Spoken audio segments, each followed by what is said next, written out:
So the session is now being recorded, and I'm going to share the screen.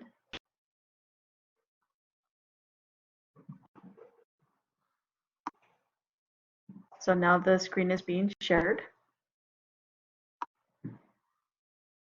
Okay, so for Webassign, I teach my classes using Webassign, and I do have some online classes.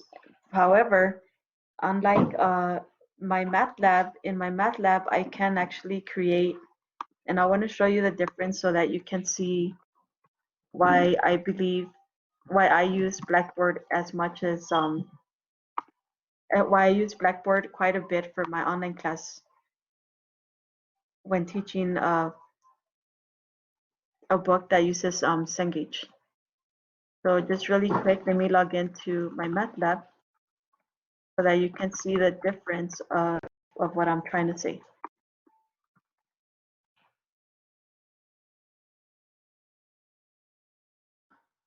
When I teach using my math lab, I can create a course that has a learning path.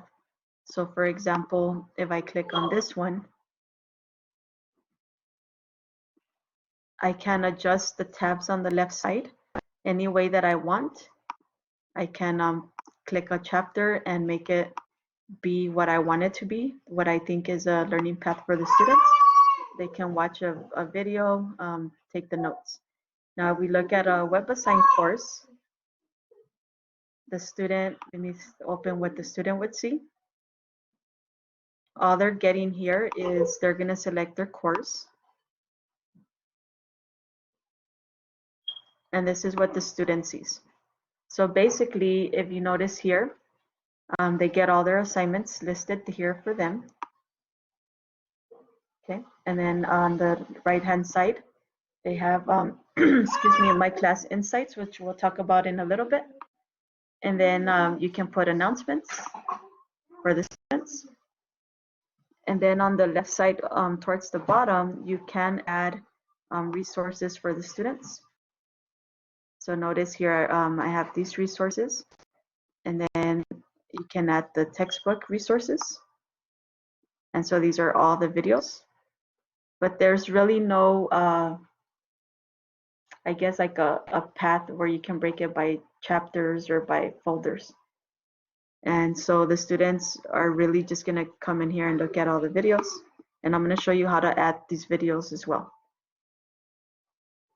And so for that reason, I choose to use Blackboard as a starting point for my students.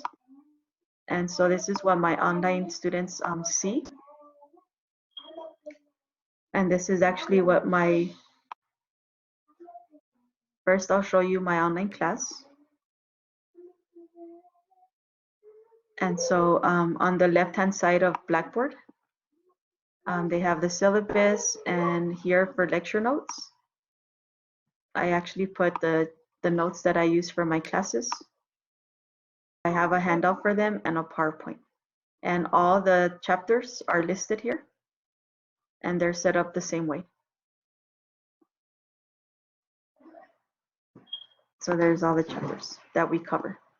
And then the Webassign link here is only going to take them to Webassign. So they still have to log in. The students know that they can come in here and send me emails. We're supposed to call this course messages. I've always used email because I feel like students relate to email more than a course message. But please call it course message, as that's what we're being asked to call it. Now for my lecture class, it's a little bit different. I don't use Blackboard as much, but this semester what I decided to do, this is an actual lecture class, is I'm gonna still have the lecture notes, but I'm gonna break it up by weeks, because since the students saw me every week, I want them to kind of have that same continuity. So under week 9, I don't have anything here. You can ignore this video. I should delete it because this is a live classroom and my students are probably wondering what that was. I'm gonna go ahead and put the student notes here, the video that I want them to watch, if there's a video that I want them to watch. And so it's gonna look like the one I showed you for my online class.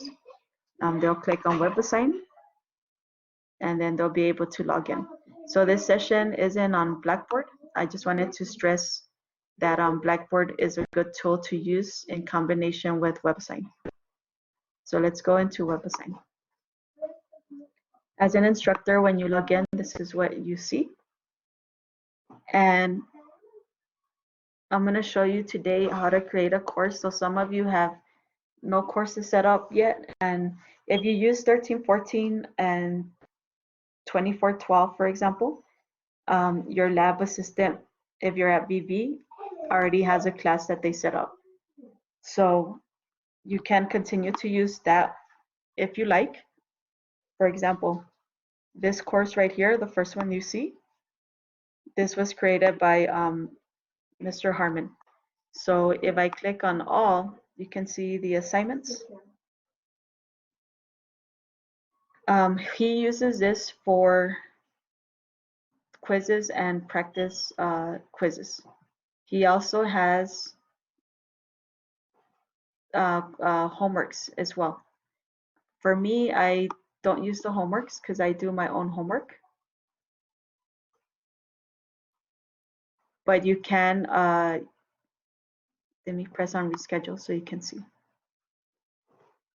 So if you have his course, you're going to see homework that he has created as well. Okay, so for example here, chapter 1 homework, but if you notice it says that it's off, and that's because I turned it off, because I want to use my own homework. But if you want to use his homework, then the courses already has the homework in there for you. The reason I turn it off is I like to give my students by sections.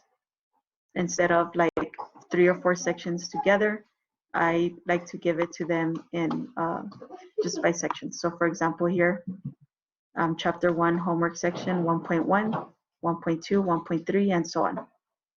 Okay, so first, if you're teaching a different course or you don't have this set up in your campus, then the first thing you want to do is create a course. And then here it's going to say create a new course with no assignments, or you can copy an existing course. I'm just going to create a new course.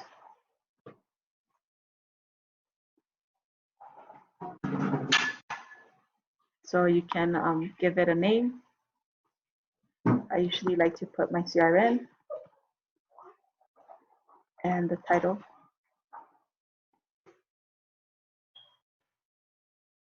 And say pre-cal. If you want, you can put the section number. I normally leave it empty. Instructor. I can choose anybody to be the instructor of this course. I'm just going to choose myself since I'm the one that should be the instructor. And then here, I always like to check off the require student ID. So let me tell you why. Some students will log in with like crazy names. So you might have Melissa Martinez, and there's no Melissa Martinez on your roster. You might have a Melissa Hernandez, but there's no Martinez. So it's really hard, even though I give them instructions through email, like please use your EPCC registered name and ID, they still come up with different weird names. Anyway, so by requiring the student ID, I for sure know that Melissa Martinez has this ID number that I can now compare to Melissa Hernandez to see if that's the right student. Or you might have 2 Melissa Hernandez in your class, Melissa Hernandez 1, Melissa Hernandez 2. So then you can compare their IDs. So when you're doing your grades, you're not confusing the 2 students. You can also enroll them from a roster. I just find it easier to do for them to self-enroll. You can put your course on Blackboard. However, if you choose this option, it does create a whole new Webassign account. And so I did this one time and I had no access to my old homeworks. So if you want those old homeworks, you have to call the company so they can put them in there for you. And so this just takes a little bit more time. The easiest thing for now, if you haven't used it, would be to self-enroll with a class key. Term, select spring, and then the starting date, since we're starting today, and then the end date, you can put whatever you like. I'll just put May 10th. You can put what time the class meets. I always leave it empty. But if you want to be more specific, you can put in that as well. So here we can search for a textbook. So you would find your book. It's right there. I think I saw Gabriela Schwab's name here. So you can look it up by author too. So let's say I pick this one. I don't remember which edition we on, so I'm just gonna pick this one. And let me go back, press the wrong button. You have to certify that you're using this textbook in your school. So I'm gonna click yes. And then I'm going to create the course. And you press save.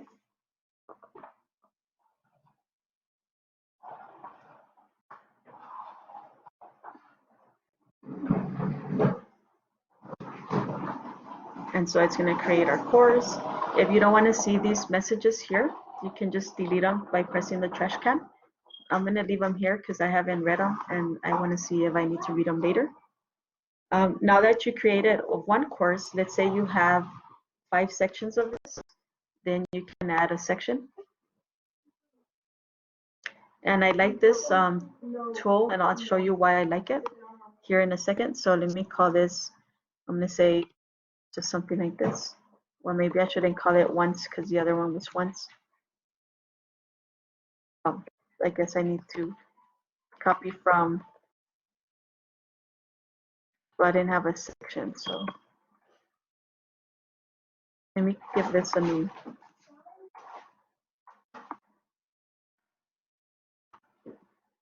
Okay. So I'm going to call this TRN 1111.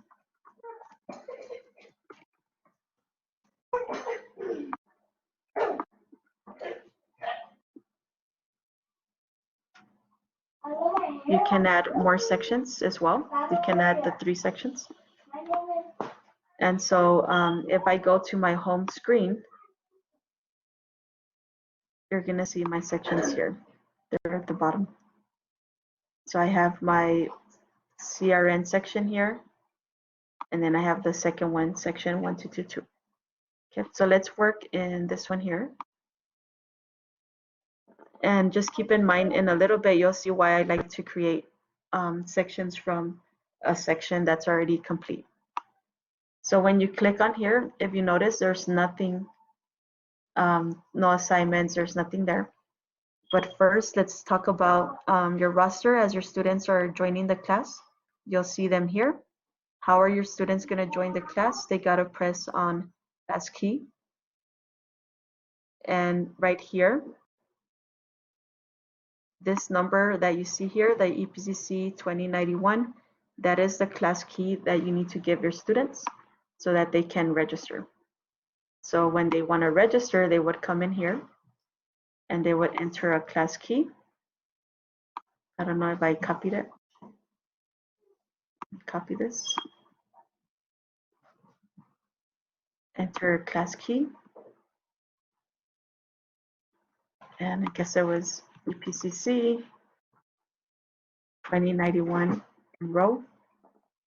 And so it tells you this is your class, yes. And I'm going to enroll myself. I don't think it's going to let me do it because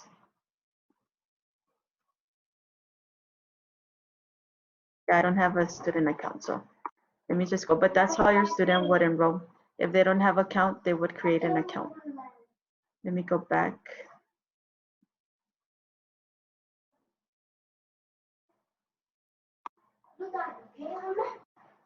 Okay, here we are. So let me go back. So that is where you get your class key. score view and class insights. I'll show you with my class what that looks like. The ebook, excuse me. They can see the ebook here. You can have a tour if you like a tour. And so if I click on chapter 1, the student can use these tools here if they have a reader.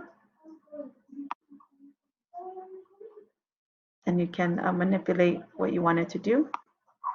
So let's go ahead and go into the book really quick. Let me find an example.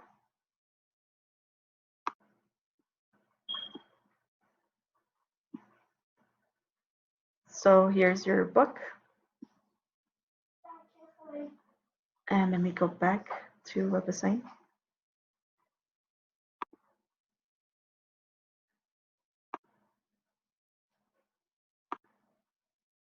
Goodness. Okay, well, where am I at? Okay, so that is the ebook. Edit class settings will let you edit the information. So maybe you want to change the due date here. You can also get your access key from here. You can add additional textbooks and so on. You can trash your course by clicking trash.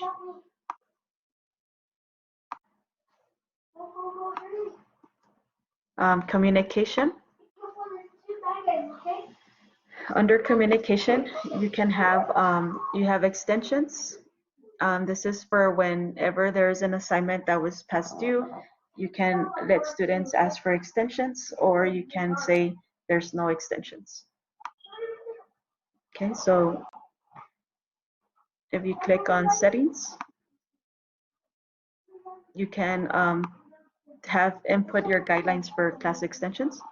So for example, you can say, I don't want to have extensions, so you disable it, and the students will never know that they could have asked for an extension, although they'll email you and say, can I do it again? So once you have a lot of students asking, can I do this, can I do this? If you don't want to worry about them asking that, then you can say, if you miss the due date, you have 1 week to do it with a penalty, for example. So here I'm going to say for the class default, manual extensions means that you have to go in there and literally say, I give you an extension. You can have no extensions or automatic extensions. I use automatic extensions for my classes. So I say, okay, you have 2 days and 2 hours to ask for an extension.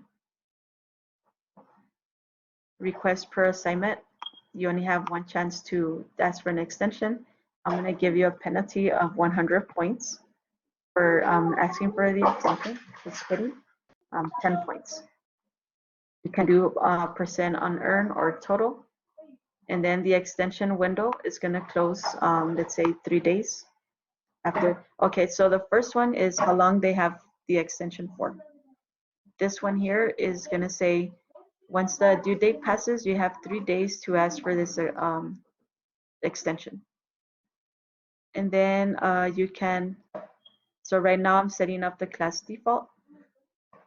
And for homework, if you notice, they all say class default. It's going to follow whatever you have here for all of those. However, if for the tests you want no extensions, you can put no extensions. If the quizzes you want no extensions, you only want the extension on the homework, then you can leave it as is. And then you would say apply. And so now your students can ask for extensions or get them automatically if they request it. And I'll show you what that looks like on the student side. So let me go to and let me pick a real class. And this student I'm going to show you is like really bad. They haven't done anything. And that's because that's me. I'm the student. So let me go here, scroll down, and I want to view my past assignments because those are already due. And then I'm going to say like, oh my goodness, I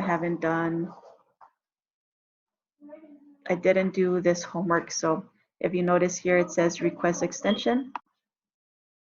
And then it says it's not active, and that's because I didn't put it, I guess, this semester, but oh, I did put the automatic. So it says the automatic extension period is over. So I missed the chance for me to ask for an extension. I mean, this assignment was in January, so I missed the assignment. Let me try this one. Probably missed the assignment. Yeah, so we missed the assignment. That's how your student would request an extension. And when they do request it, or let me click on the actual homework. It's really nice because it tells the student, if you click on this homework, you haven't done it.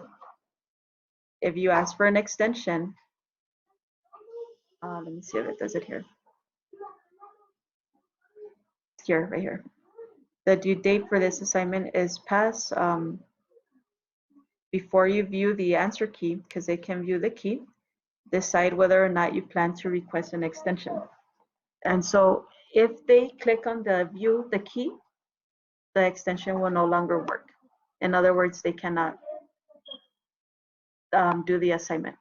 So I tell students, make sure that you're not pressing view the key, and then you just try to get the answers because it's not going to work for you. So I think that's a really neat tool there. Okay, so that's how extensions work. Ask your instructor. This is really nice because the students can click on a question. Let me go ahead and click on a question as a student.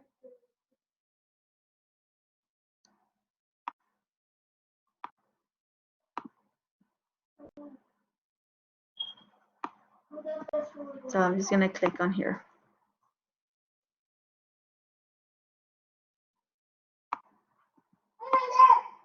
And so if you notice, this is what the student is seeing. So they have their homework. They have five submissions. They can take notes if they want, but I'm going to ask my teacher.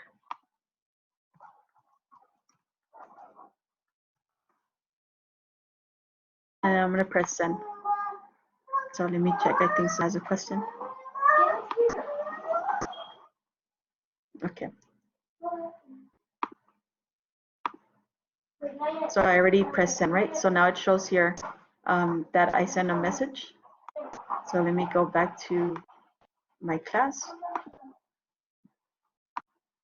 And let me pick the actual class.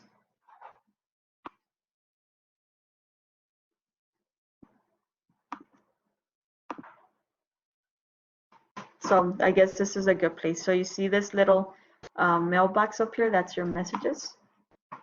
And then it tells you what's going on here. So I have this one unanswered. I'm gonna click on it. Hopefully that's the one I sent. So if you notice, I have the question and it says, I have no idea what to do. What I really like about this is that it shows you right here that the question the student is working on. And if I click on view responses, like let's say the student, sometimes they'll say that, and I did not know the answer, they'll say the answer here. Let me, there's no audio. Hold on. So they'll be like, oh, give me a second. I don't know what I just did. Okay, hold on.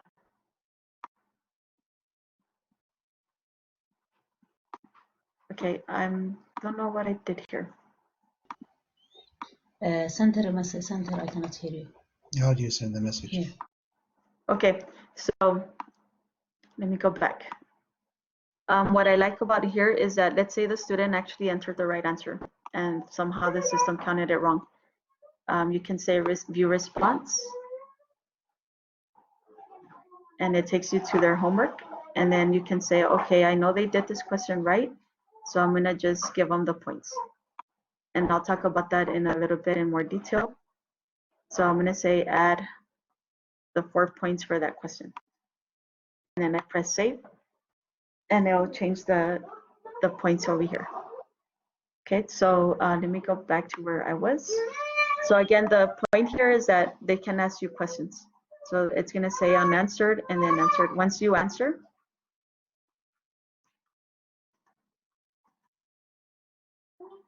Then you press send, and it goes away. And then it actually counts down over here. If you refresh, it'll be one less. Okay. You can make an announcement. And so let me go back to the course that I created earlier. So you can make an announcement here, say new announcement, and say welcome. You can add a file by clicking on files, and this is a little learning. It's not as simple as I'm going to attach it. First, you have to click on files, and I can select any file that I have here already. But let's say that I need to bring up from my USB drive. I first have to import the file. So I'll choose a file from my computer, and then I say go and close the window. And so far, nothing has happened. So what you need to do is look for that question, and you might have to get out and do it again. And so now I have my here. You have to select it, and then here it's very important that you select a link. If you leave it as an image, it's just going to be a picture for the student. So it has to be a link, and then you press go. So now the file is right here. It looks weird, but the students won't see that. And then you can say complete this assignment or whatever it is you're trying to tell them. And this is why I always like to, if I have multiple classes, I like to build them in this way, because I can press classes and I can select who do I want this message to go to. So I'm going to update, and now it's going to go to these CRNs right here. Okay.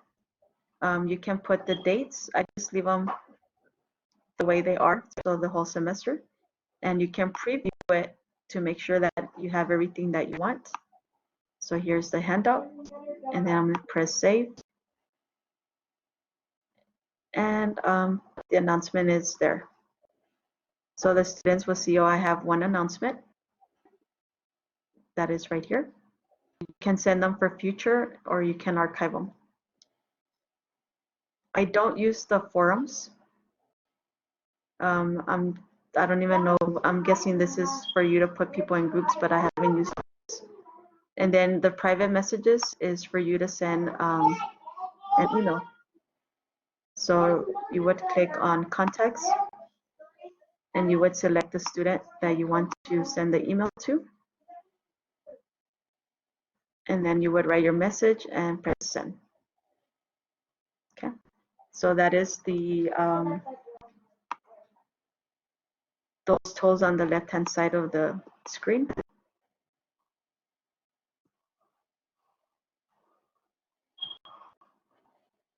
So that was the communication. The class schedule. Let me go to, I guess I can show you here. The class schedule, if you click on it, it just shows you all the assignments that are due at what week. Since all my assignments, I made them due on the last week, then they appear here, okay? The blue arrows over here, if you click on it, you can change the assignment to have a different due date. Edit restrictions is important. If you click on it, you can add time for the students. So you say the student has an hour to complete this assignment. I only use it on exams. And then you would press save. You can get the lockdown browser. You can protect it with a password. So let me show you one that has the lockdown and the time with an actual students in there. So let me pick an exam. Let's say exam.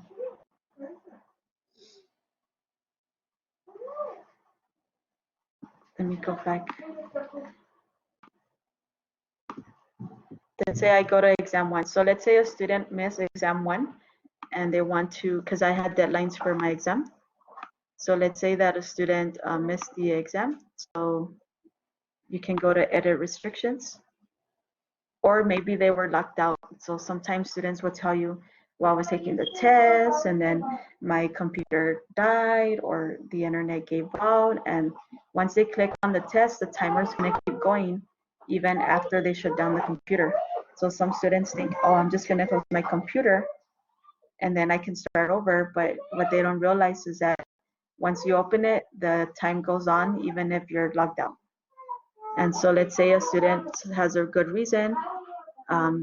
I'm gonna need to grant them more time, or maybe you have a CST student who needs 3 hours to complete the test. Then you would go ahead and add the extra here, or add it up here with the adjustment, and then you would press save. Okay. So the reason you see these people here in my class is they have access to my class, or they got a copy of this class. Anyways, so you can drop the time actions, but this is one where I have to admit, students will have issues with the lockdown browser, especially if you have dual credit students. If they have a laptop from the computer, from the school, the IT department, they don't have the admin rights to download anything. So you might have students who tell you, I can't download the lockdown browser. And if they can't do the exam. So for me, if I start getting those messages, I can't lock down. Like even now, I have a student who is a college student, and for some reason, her computer, we just never can get the lockdown browser to work. So what she was doing was going to campus to take the exam. But now that all this happened, then I might have to be flexible enough to say, you know what, for this semester only, I'm gonna get rid of the lockdown browser. So so it's really going to be up to each person to make those decisions. Let me cancel here. And let me go back to our page. So this is how this works. If you're looking for an assignment, you type it in here. You can drag these. You can drag this and you can put it anywhere in the week and it's going to fall in here. Amazingly, you can do that on your cell phone. You can look at everything, but you can't drag it over. And I told them to let us do that, so hopefully they'll let us do it soon. Okay, let me go back to the course.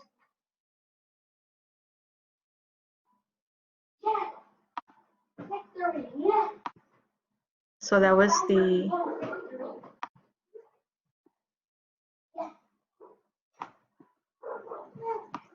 using the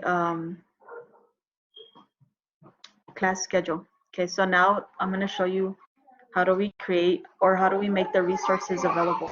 So if you click on resources, then you have all of these resources. You can,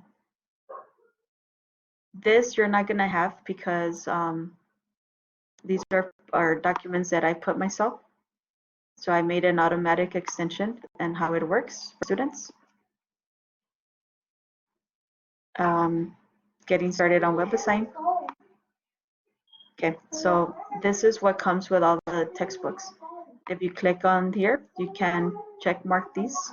And these are the videos that the students will have access to in the resources. Okay, so you can check all of these. You can just say, I'm going to get all the PowerPoints. So I'm going to click on that.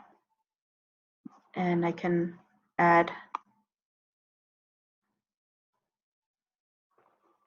more resources in here. So I'll just add a few. And save. And so again, the way they see it is they just go in here. And they're going to be down here. If they click on this, they have the videos and the other resources. This is going to be the the rest of the videos that I just selected. Okay, so you can put as much as you want in there. Here's the PowerPoints for the students that I just selected. Okay, so how do we create an assignment? So to create an assignment, you would press, and let me get into the fake course because I don't want to create stuff in my real courses.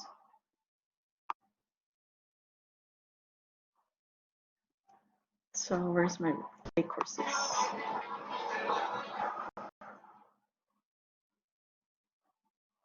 Okay, here's the 111 course.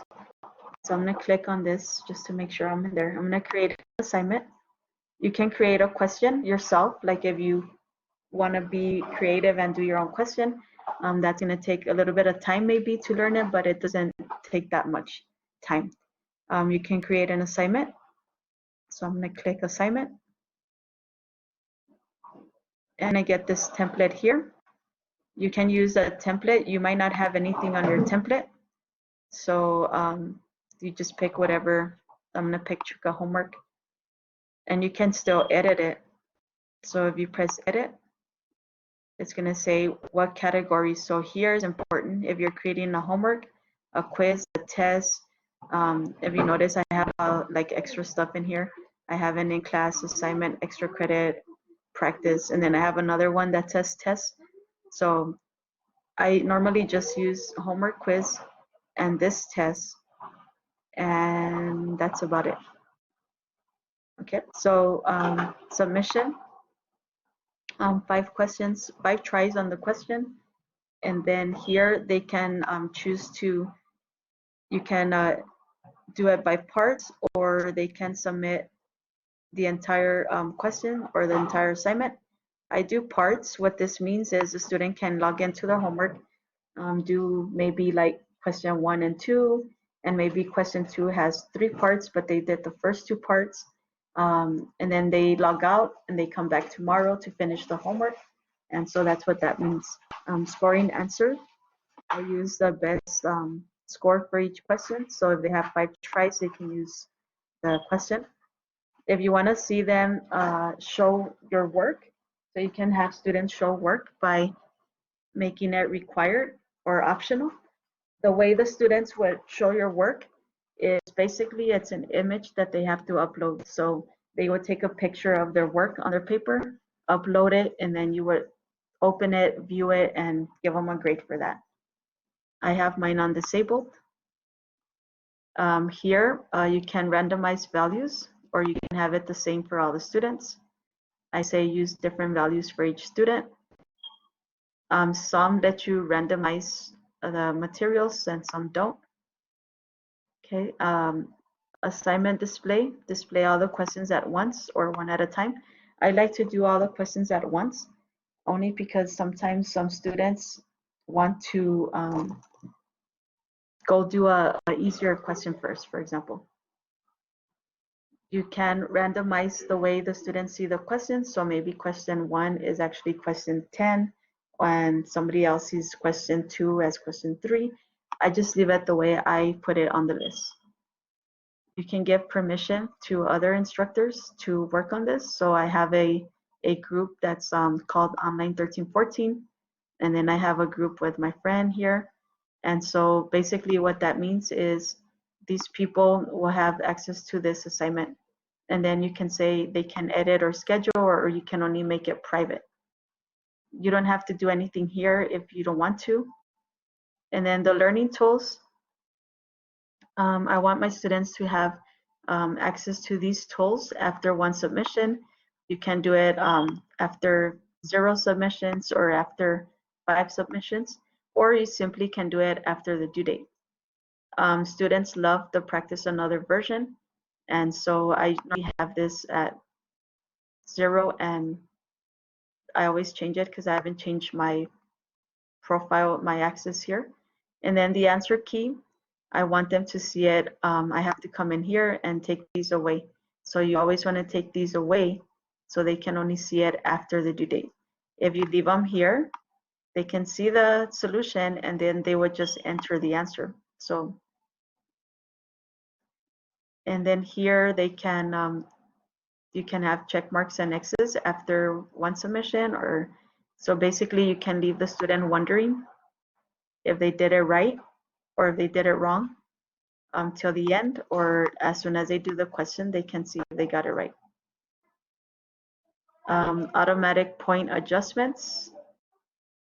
I always have to click on here because I've been lazy and haven't changed my profile.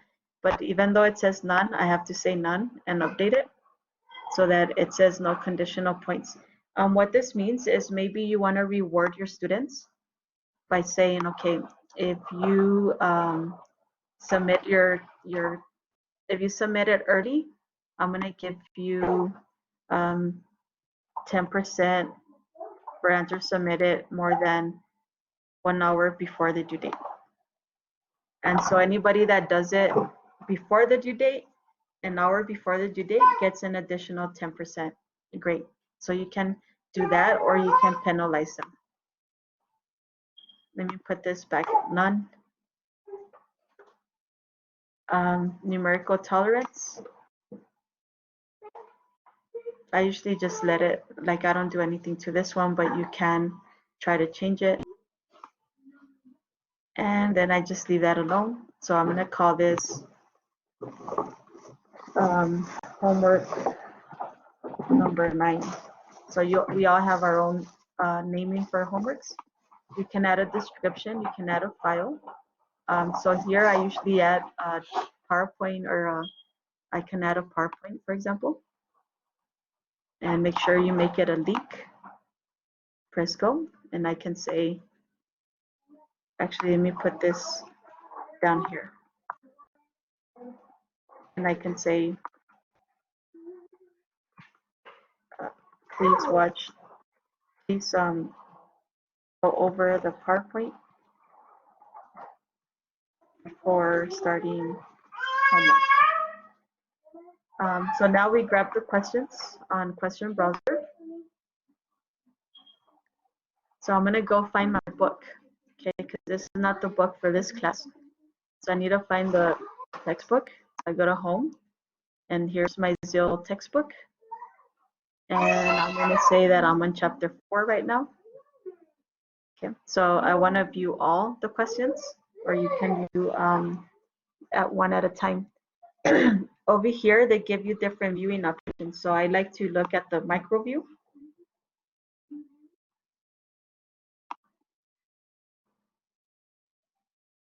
And where did my questions go? So if you look at the micro view, what it does, I don't know why it's not showing up, but well, let me look at all first. And then I have to click on micro view. So right here, I'm gonna click on micro view. And notice it looks kind of crazy, but let me tell you why I like to do this. If you notice, some have MI, some have MISA, and this one doesn't have any videos. On some books, you'll have a V for video, so you can assign those questions. So for example, if I want to pick this one, and I'm gonna pick this one. So they're being added over here. Let me go back to full view so I can tell you the difference. So this is telling you this is chapter 14, section 1, problem 5. So in your textbook, you can look at your book, and this is what they're the questions that are similar to your textbook. This is how hard how many students have attempted the question, and then this was how many got it right the first time, and the average time that it took them to answer. It's important the questions that you choose. Some don't have, all the questions don't have this read it, watch it, master it. So I always like to pick a question that has a video or master it first. So I'm gonna add it. And then if you notice some questions, the ones that have SA, basically it's a step-by-step tutorial on how to work this answer. So I'll show you that in a little bit because I can't show you from here. Let me go back to my book. So if you notice, the questions, they don't all have the same buttons.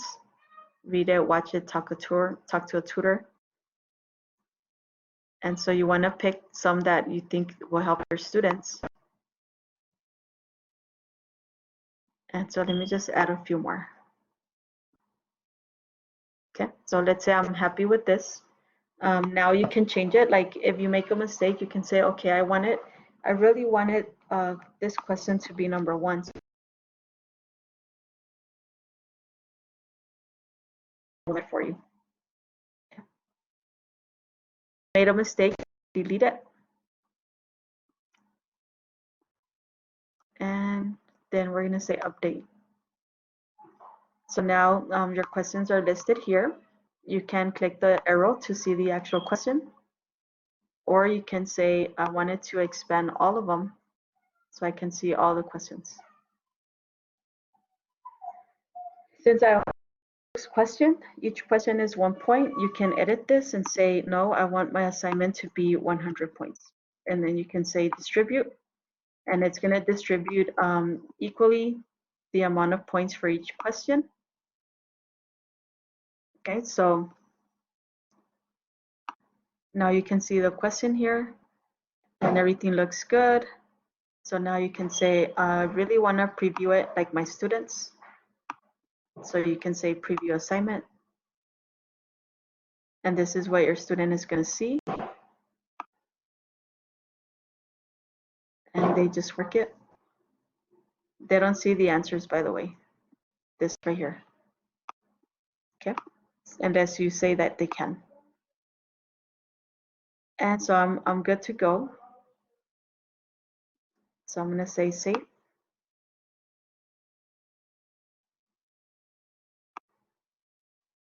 And so now my assignment, this is saved. But it's saved and there's nobody's going to see it if you don't schedule it. So I'm going to say I'm going to schedule this by pressing schedule. You can pick the section. So I'm going to pick this section.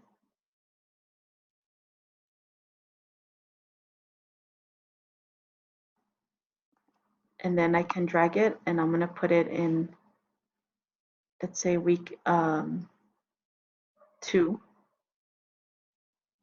So then here I can say I want this to be due on Saturday, April 4th at 11:59 p.m. and I'm going to schedule it. And so now it's right here. But let's say you wanted to edit the schedule, then you can just change the schedule. No, I meant to say Friday schedule. But let's say you actually meant to say next week, you just drag it over and it lets you schedule it into that week. And then here you can add the restrictions. So again, I want it to be timed. So I'm going to say that each student has, I'm going to say other, 10 minutes to complete this homework assignment. I never give time on homework, actually. I only give time on tests.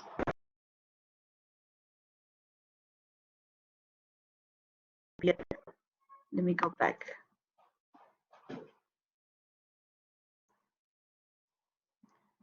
And to create a quiz, you would do the same thing.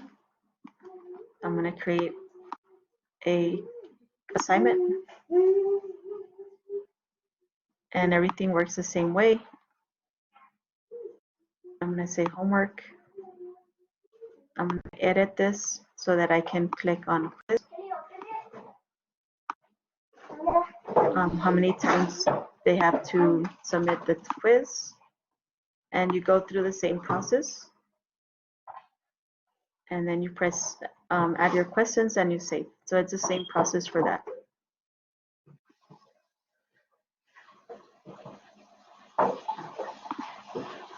Okay, so if you click on my assignments, you're gonna see all the assignments that you have in your course. And then you can assign them if you like. So I just list all your assignments and then you can say schedule.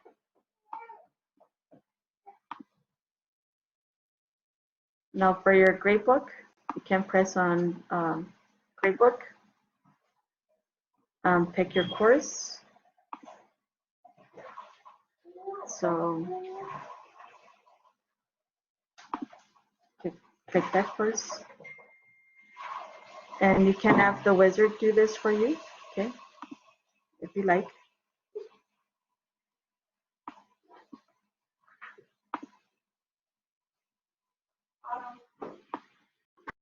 And then you just follow here. Assignments to use in your calculations. You do want just past your assignments. So if you're doing this, then the students will see once they complete an assignment, they'll get their updated average. If you want it to be all assignments, then your student's gonna have basically at the beginning of the semester, they have like a low grade because everything's counted as 0 until they complete it. You can update your gradebook. So I want it to be update at 1 o'clock every day on Sunday, Monday, all the way through Friday. Which categories do I want to be included in the gradebook? Homework, quiz, and test. I don't want a lab. I don't want this exam. I don't want this. Maybe I have a project and I don't want that. And then here, you can upload your grades later by yourself, or you can do the averages of the categories. I always leave the first one. And I want homework to be 100, my quizzes to be 100, and my tests to be 500 because I have 5 exams, and my projects to be 50 points. So I press next.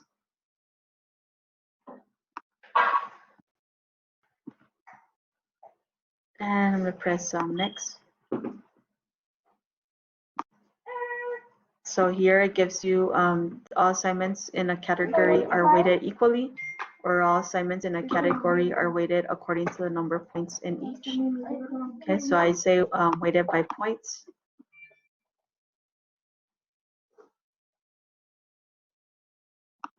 You can drop an assignment. I leave it at 0, but you could if you wanted to. And it's going to drop the lowest ones. So if I say here only,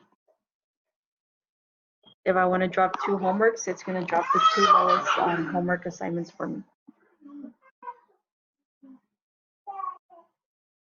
I never do this part right here, but you can.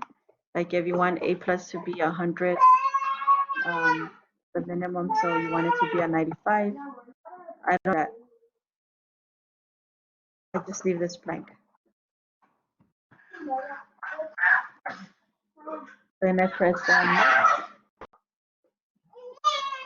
And then what do you want your students to see?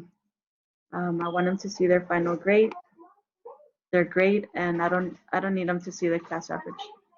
So like here, you can post the homework grade after the due date or always. So you can choose all of this. I never show them. You can if you want to, but I don't. The settings to only this section or to this section and others. So you can choose to do it for all your classes or just to one class. Okay, so I'm going to say save the settings. And I'm going to update this. So that's if you use the wizard. After you use the wizard, you can still come in here and make changes. So here I can still make all the changes that I need. Final. These are what the grades are going to be, categories. Here's my categories. And then student view, what are the students going to see, and their grading scale. So let me show you one of my gradebooks.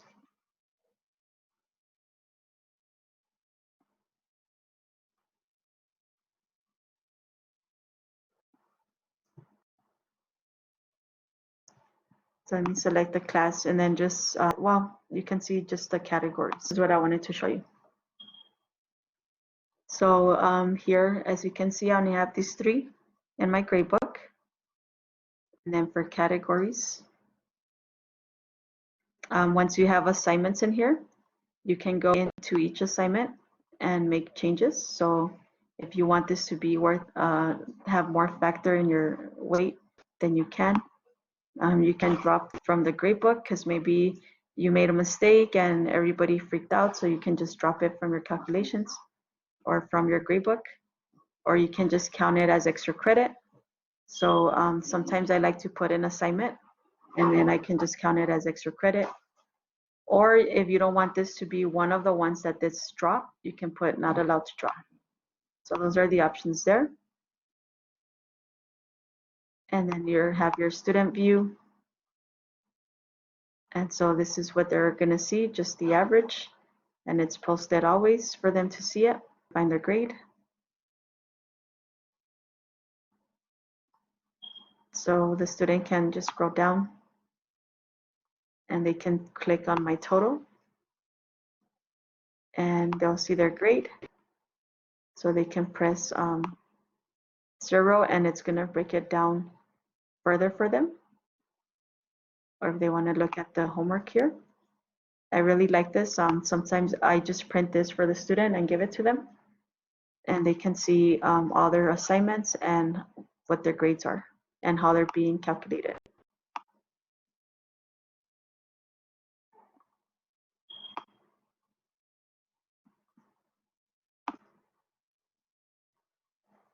So I'm probably not going to be able to post this video, but anyway, so basically that is the basic to get you started on Webassign. If you click on my options, you can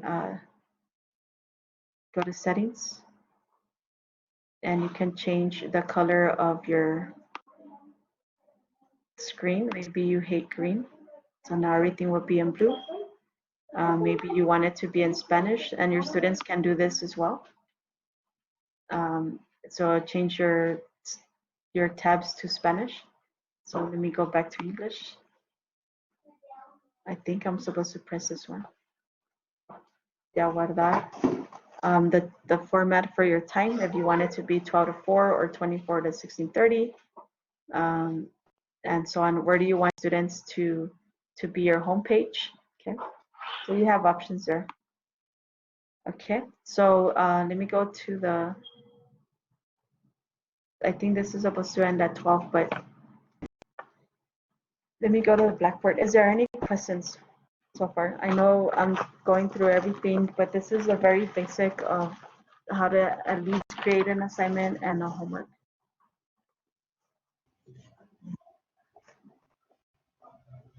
Yvette, Yes. where do we find the recorded sessions? Where do you find the what? Recorded sessions. They're on YouTube. So let me show you how you can get there. I send the link, or if you go to YouTube, you can search, just put my name. Some other stuff will come up, but just you can ignore all that. You can go to, just find, I have 2 accounts. So one is my nephew doing videos, but once you press Yvette, just go to one of these. And then you can look at the playlist.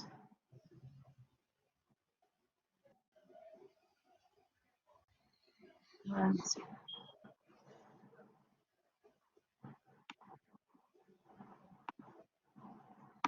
So I'm not sure how to get to the playlist, but if you click on the link I sent, it'll put it nice and nice for you. Where did you send that link? When I sent the schedule for the sessions, for these sessions. I have too many messages. Can you please send it again, if you don't mind? Sure. Appreciate it. Okay, you can just click on my name, and then I'll show you all the videos. There you go. So these are the videos. I haven't uploaded the ones from today yet. Now this Webassign one, I might have to do one for just Webassign. I might do a one for Webassign and one for my MATLAB and upload it. That doesn't have it, that it's not live. So if you notice the videos that are shorter, like this is almost an hour, like these are long, but these short ones, 8 minutes, 11 minutes, 5 minutes, these are all just me talking and showing you what to do. Basically what I'm doing in the live session, but a little bit quicker. So I'm gonna do one for Webassign because right now it showed some student grades in there, so I'm not gonna post that. Thank you. Other questions? I'm gonna stop the recording, but you can